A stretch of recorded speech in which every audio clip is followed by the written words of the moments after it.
আমি আপনাদেরকে এখন বোঝাবো, দেখো কেমন করে ভিডিও এডিটিং অ্যাপস কেমন করে ইউজ করা যায়।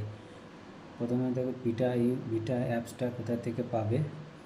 ভিটা অ্যাপস কোথা থেকে, প্লে স্টোরে যাও।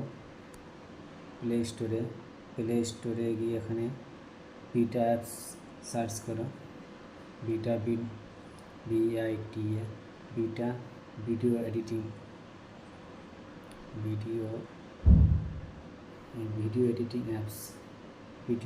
অ্যাপস এটা। এখানে দেখো ভিটা ভিডিও এডিটর অ্যান্ড মেকার থেকে ইনস্টল করে নেবে। ইনস্টল করার পরে ওটা ওপেন করবে। ওপেন করার পরে এখানে অপশন আসবে, ওপেন হয়ে যাবে। ওপেন হলে নিউ প্রজেক্ট আসবে। তো এখানে না প্রথমে তো ভিটা ওপেন করার পরে না, এটাকে ভিডিও এডিটিং করলে না